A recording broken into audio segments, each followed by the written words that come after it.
परंतु इस 2023 में मैंने एक जो है जॉब को ज्वाइन किया, वो रेलवे था।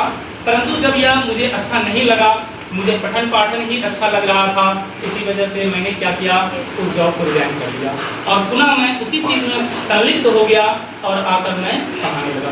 तो आज जो यह 5 सितंबर का वक्त है, ये एक ऐसे महान कृति की बातें हो रही है जो अपने आप में काफ़ी शिक्षा के क्षेत्र में जो है शिक्षाविद माने जाते हैं। मैं बात उसी व्यक्ति का कर रहा हूँ जो अपने आप में खास और भारत की दशा को अर्थात शिक्षा व्यवस्था को दशा को सुधारने के लिए अपना अहम योगदान दिया दोस्तों।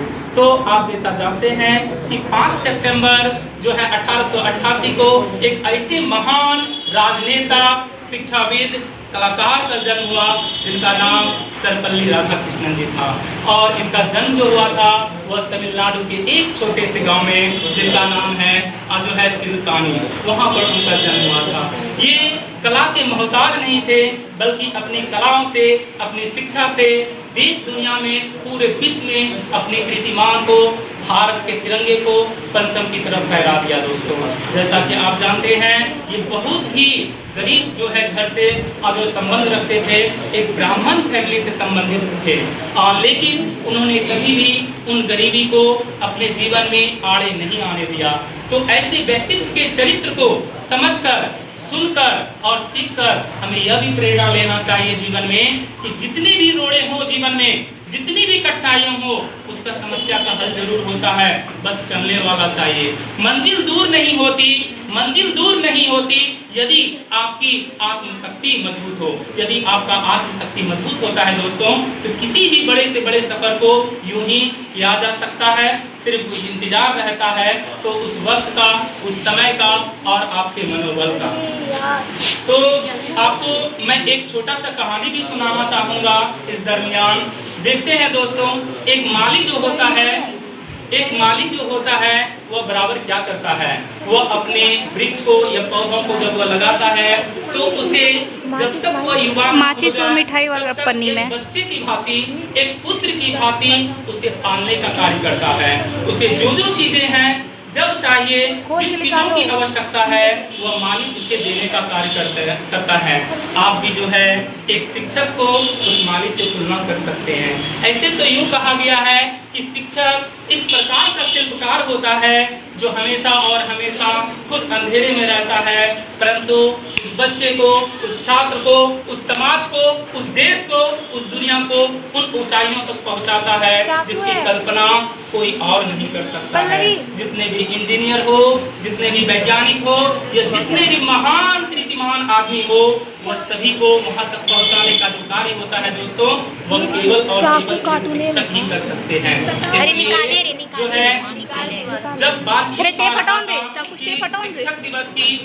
शिक्षक दिवस की उत्पत्ति कैसे हुई, तो जब सर्वपल्ली राधाकृष्णन जी जो अपने जो है करियर के बहुत ख्यातिमान व्यक्ति थे, जैसा कि सर ने आप लोगों को बताया, वह प्रथम उपराष्ट्रपति भी रहे हैं स्वतंत्र भारत के, जबकि आप इन्हें जान सकते हैं द्वितीय राष्ट्रपति भी रहे हैं। इनके ही शासनकाल में इन्होंने 3 प्रधानमंत्रियों को शपथ दिलाया था।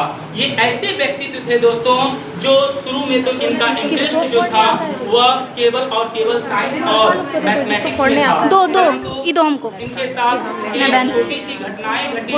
उस दौरान क्या हुआ दोस्तों कि उनके संबंधी उनको एक किताब दिए थे और वह जो था खास तौर पर वेद वेदांत से और शास्त्र से संबंधित था। जब उन्होंने थोड़ा बहुत उसका अध्ययन किया तो उनको लगा नहीं, मैथ और साइंस से ज्यादा जो है मजेदार जो सब्जेक्ट है वो दर्शन शास्त्र है अर्थात फिलॉसफी है। उसके बाद उन्होंने अपने पूरे करियर काल में जो है वह फिलॉसफी को ही अपना करियर बनाया और उस फिलॉसफी के माध्यम से ही, उस दर्शन शास्त्र के ही माध्यम से न केवल वरण भारत में, वरण भारत से निकलकर अमेरिका, चाइना, अदरवाइज बहुत से ऐसे कंट्री में गए जहाँ पर उन्होंने योगदान दिया। मैं आपको यह याद दिलाना चाहता हूँ दोस्तों कि यही ऐसे प्रथम व्यक्ति थे जिसकी वजह से आज भारत के कई शिक्षक अमेरिका जैसे देश में वहाँ के यूनिवर्सिटी में जाकर पढ़ाते हैं। पहला व्यक्ति यही सर्वपल्ली राधाकृष्णन जी थे जिनको कि बुलाया गया था खास तौर पर ऑक्सफोर्ड यूनिवर्सिटी में और इन्होंने इनके लिए स्पेशल सर्वपल्ली राधाकृष्णन जी के लिए एक ऐसे कुर्सी का का इंतजाम किया गया, जहां पर लगभग इन्होंने 16 साल तक अपना कार्यभार वहां पर संभाला था।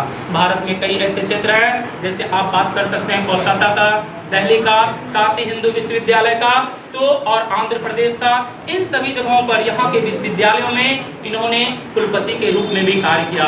ऐसे जब इनकी बदहाली हालत थी, उस समय इन्होंने हमारे और आपके तरह छोटा छोटा ट्यूशन भी पढ़ाया, लेकिन कभी भी यह अपने आप को रोक नहीं पाए अपनी शिक्षा प्राप्ति की ओर, अर्थात वह शिक्षा को प्राप्त करने के लिए जहाँ तक संभव हुआ उन गरीबी से निकलकर एक बार उपराष्ट्रपति तो दूसरे बार राष्ट्रपति और ना जाने कितने पद पर यह विभूषित होते रहे। दोस्तों, अंततः मैं इस व्यक्ति के बारे में आप लोगों को यही कहना चाहूँगा कि जो शिक्षक होते हैं वो समाज के ऐसे स्पष्ट आईने होते हैं जो आपको आपके चेहरे को ना बल्कि आपके कंप्लीट अंदर जो आपका क्वालिटी है उसको निखारने का कार्य करता है। यदि कोई शिक्षक आपको डांटते हैं तो आप उस रीजन को जरूर समझे वो क्यों ऐसा बोल रहे हैं, क्योंकि आपकी भलाई के लिए वो सारे कार्यों को करते हैं। तो अंततः मैं यह कहना चाहता हूं दोस्तों कि आज 5 सितंबर जिसे कि हम लोग इस मना रहे हैं दोस्तों, इसको ना केवल जो है आप मनाएं बल्कि इनके चरित्र को अपने जीवन में उतारने का भी कोशिश करें। धन्यवाद।